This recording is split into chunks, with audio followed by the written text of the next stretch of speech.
महा व्हॉइसमध्ये मी तेजस्विनी आपलं मनपूर्वक स्वागत करते. आज आपण कोण म्हणतं टक्का दिलं या नाटकासाठी आलेलो आहोत आणि याचा प्रयोग यशवंतराव चव्हाण नाट्य संकुलामध्ये वाटुंगा इथे होत आहे. आणि या नाटकाला जशी तरुणाईची गर्दी जास्ती होते आहे, जास्ती प्रमाणात तरुण वर्ग या नाटकाकडे आकर्षित होतो आहे याचं आणि त्याचप्रमाणे या नाटकाचे तरुण निर्माते आपल्यासोबत आहेत. तर मी दोघांचंही स्वागत.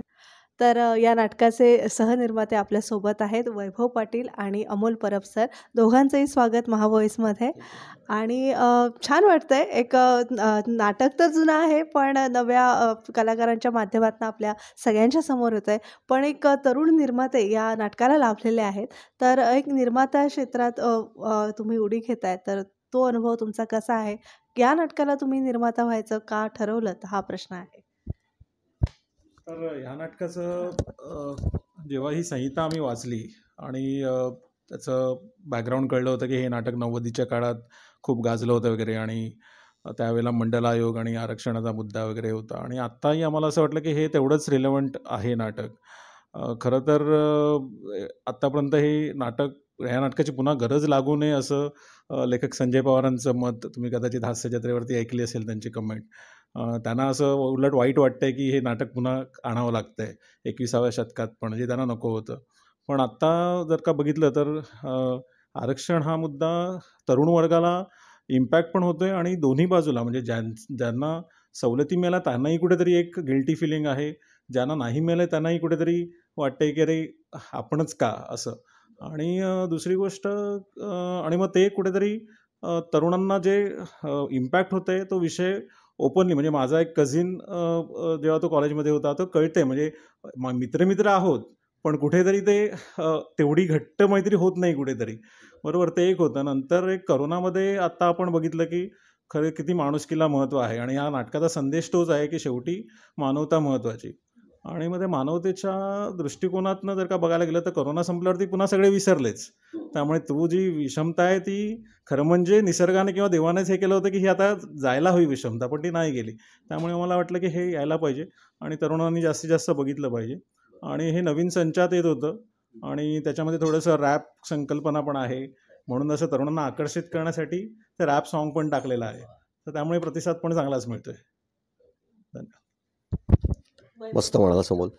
मला आणि अमोलला ॲज अ सहनिर्माता म्हणून या नाटकाला तरुणाईची आणखीन गर्दी होणं खरंच आवडेल. म्हणजे ह्या नाटकाचा जो ॲक्च्युअल संदेश आहे तो खरंच तरुणाईला भावेल असा आहे, तरुणाईसाठी उपयुक्त असा आहे. त्यांनी नाटकामध्ये जो संदेश आहे त्यात कोणती बाजू घ्यावी, कोणाची बाजू घेऊ नये, किंवा कोणतं मत बरोबर आणि कोणतं चुकीचं हे प्रत्येकासाठी ठरवायची खरं गोष्ट आहे.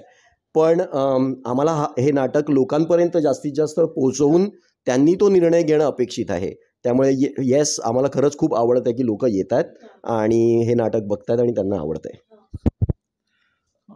आणि नाटकाची संहिता जसं वैभवने म्हटलं ना, त्याप्रमाणे नाटक कुठेही म्हणजे एकीकडे त्याच्यात खूप दोघांमध्ये एक वैचारिक युद्ध आहे आणि विनोदाचा वापर पण एवढा चांगला केला आहे की ते अगदी कोपरखळ्या मारून त्याला म्हणजे पोचवलं आहे, अगदी शाब्दिक चापराक दिलेली आहे. आणि मी एक दोन प्रयोग मी असे मागून बघितले की काय, कारण आपण काय अपेक्षित असतं की नाटकाला टाळ्या पडल्या पाहिजेत, आणि त्या अशा काय होतं, काही अशा जागा आहेत ना की टाळ्या एक जण वाजवतो पण तो बाजूचा काय म्हणेल याच्याने ती टाळी पण थांबते कुठे कुठे.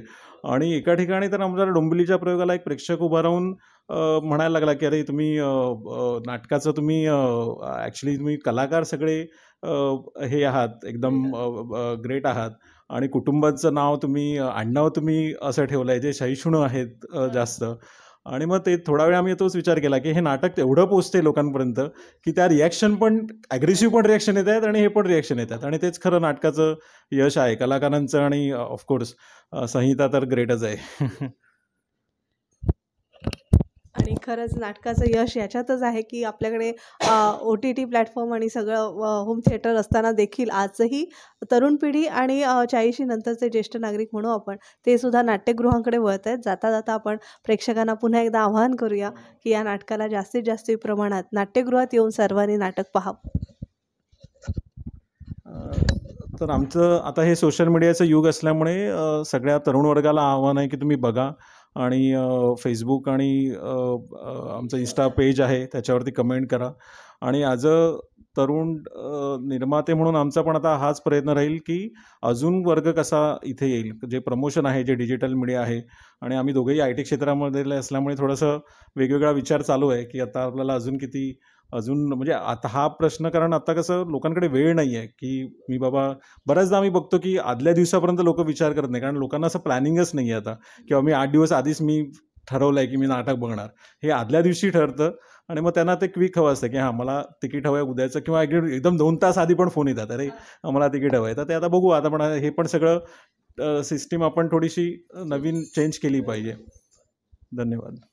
मी ॲक्च्युली एक वेगळं आवाहन करेन लोकांना की तुम्ही तर हे नाटक बघाच आणि बाकीच्यांपर्यंत पण पोहोचवा, पण आम्हालासुद्धा कळवा तुमचा प्रतिसाद काय आहे आणि तुम्हाला तुमच्या प्रतिक्रिया काय आहेत, आणि हे नाटक आणखीन जास्तीत जास्त लोकांपर्यंत कसं पोहोचवता येईल याबद्दल जर तुम्हाला काही आयडियाज असतील, कल्पना असतील, तर त्यासुद्धा आम्हाला कळवा.